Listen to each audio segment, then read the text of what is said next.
딸 바보와 열쇠 바보의 혈전이 벌어지려는 그때 예기치 않은 사고가 발생합니다. 어쩐지 불길한 예감이 엄습해오죠. 밀러와 위즐이 몸싸움을 벌이던 도중 애나는 모텔 열쇠로 열어놨던 폐가 안으로 도망가고 그 순간 위즐은 모텔 방문을 닫아버리고 맙니다. 아플싸, 아니 가뿐싸. 뒤늦게 정신을 차린 밀러가 열쇠로 문을 열어보지만 예상대로 애나는 사라지고 없습니다. 기억하시죠? 모텔 방에 외부 물체가 들어간 뒤 문이 닫히면 종족을 감춰버리는 이른바 리셋 현상이 일어난다는 사실. 그게 사물이든 사람이든 상관없이 말이죠. 슬픈 예감은 한 번도 틀린 적이 없군요. 애나가 미지의 세계 로스트룸으로 사라져버린 겁니다.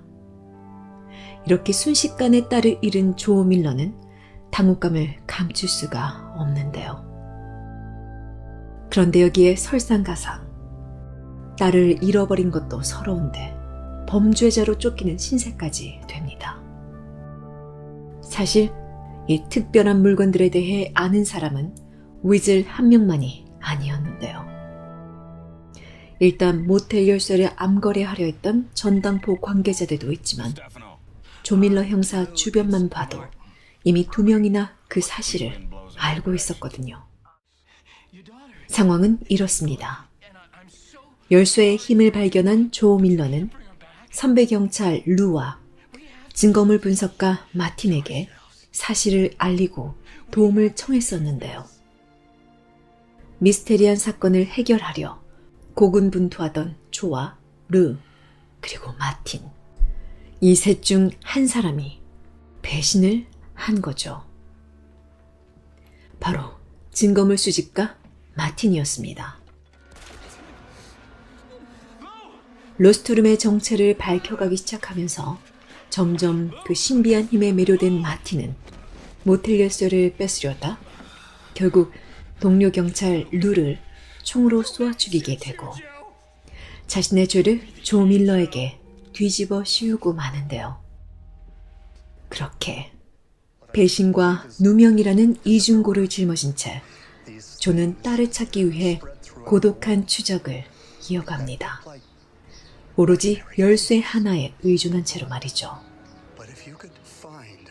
그리고 열쇠에 집착하게 된 마틴은 또 다른 물건 소유자들의 집단인 수도회에 가입해 조를 쫓기 시작하는데요. 여기에 막강한 재력으로 물건들을 수집하는 거물급 콜렉터 칼까지 가세해서 밀러를 향한 포위망은 점점 더 좁혀들기 시작합니다. 살인자라는 누명을 쓴 채 초자연적 현상을 파헤치며 딸을 찾아가는 조 밀러. 그는 과연 이 총체적 난국을 어떻게 극복해 나갈까요?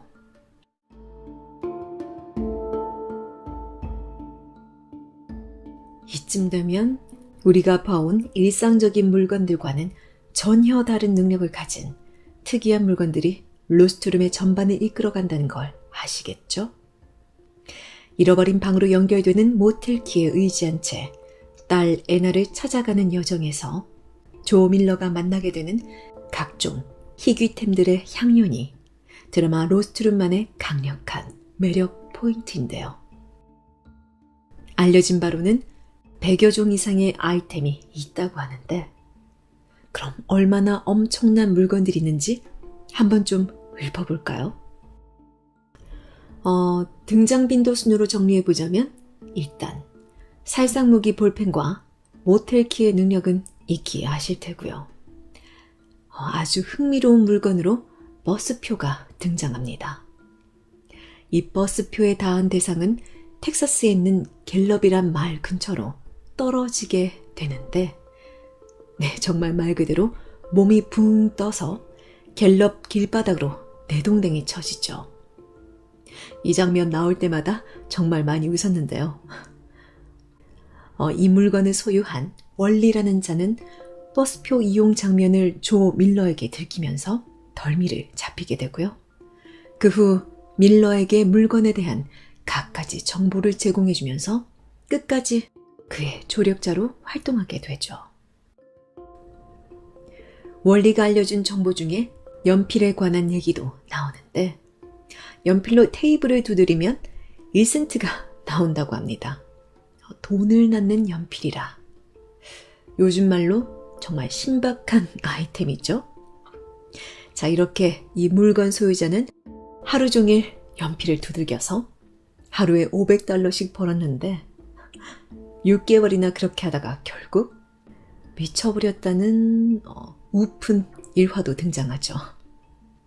손톱 가는 도구도 등장합니다. 이걸 사람 얼굴 앞에서 뒤집으면 상대방이 무려 기절을 합니다. 소유자는 제니퍼 블룸인데 이 제니퍼란 여자의 비중이 크죠, 드라마에서. 그 부분은 나중에 자세히 언급하겠고요. 자, 이번 물건은 정말 말 그대로 물건입니다. 라디오고요. 자, 이 기능은 과연 무엇일까요? 엄청나게 상상 초월이라 작가의 창의력에 감탄을 금치 못했는데요. 그럼 잠시 시간을 들여볼 테니까 여러분도 그 기능을 한번 맞춰보시겠습니까?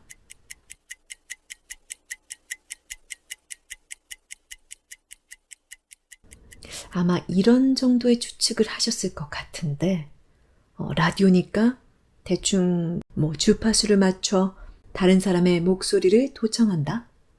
아니면 마음의 소리를 듣는다? 이 정도였을 텐데, 그죠? 근데 그런 거랑 전혀 무관합니다. 조건에 부합하는 정확한 주파수를 맞추면 무려 키가 3인치나 큽니다. 이 물건은 진짜 좀 탐나더라고요.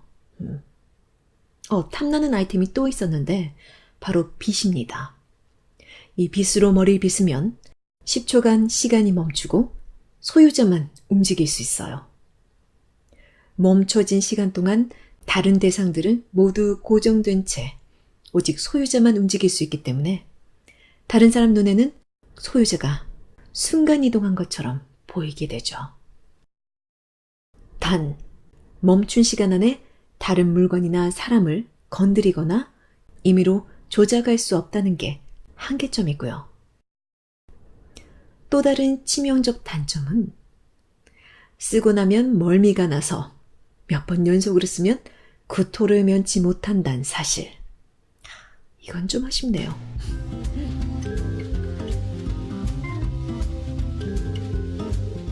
손목시계는 가운데 달걀을 놓으면 완숙으로 익습니다.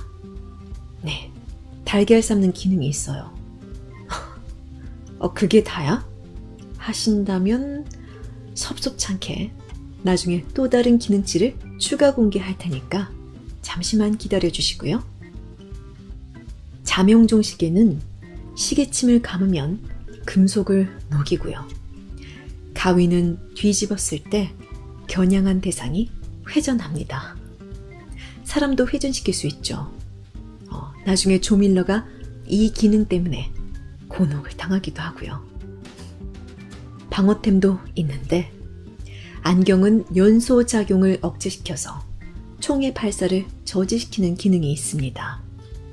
코트는 방탄복 역할을 하죠. 그리고 폴라로이드 사진 한 장이 등장해요. 이건 갤럽의 모텔촌에 가야 능력을 발휘하는데 이 물건들이 만들어지던 그 순간 모텔룸 10호실의 모습을 사진처럼 그대로 보여주는 역할을 하죠. 맞아요.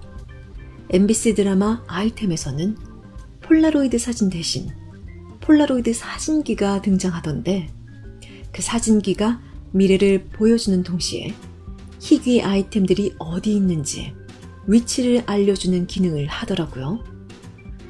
근데 로스트룸에서는 폴라로이드 카메라가 수도회 금고에 봉인된 상태여서 그 기능을 알 수 없습니다.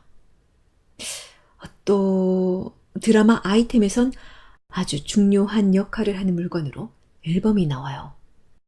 이 앨범을 들고 상대편 사람의 이름을 부르면 호명된 자가 의식불명 상태가 되면서 그 얼굴이 사진으로 앨범 속에 봉인됩니다. 치명적인 살상무기죠.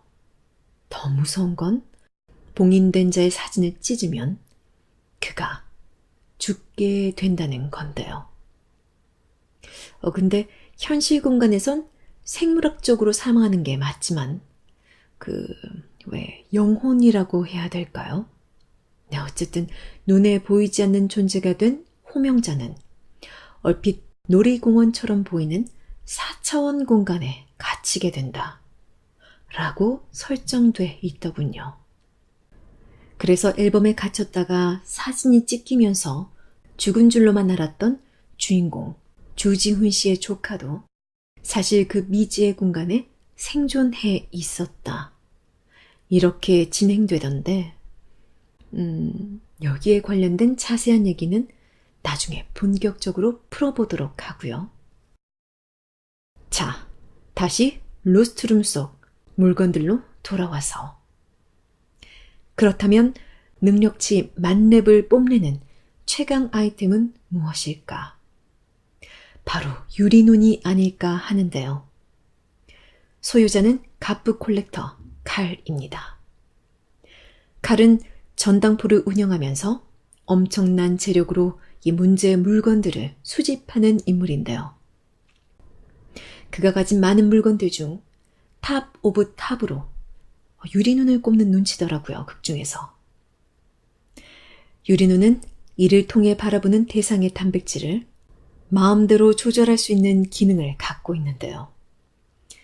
그러니까 가령 총에 맞은 부위를 유리눈으로 바라보면 환부를 빠르게 재생시켜주기도 하고 또 능력치를 최대치로 키우면 인간 하나를 흔적도 없이 증발시킬 수도 있는 공격과 방어 두 가지 측면을 모두 지닌 양면적 무기죠. 그런데 말입니다. 이게 눈이다 보니 사용하려면 소유자가 한쪽 눈을 파내야 합니다. 네, 여러분이 이 유리눈을 손에 넣게 된다면 어떻게 개 타시겠습니까? 아니면 과감하게 그냥 버리시겠습니까? 판단은 여러분의 상상에 맡겨보도록 하죠. 미스테리 SF 드라마 로스트룸 잃어버린 방의 이야기는 다음 시간에 계속됩니다.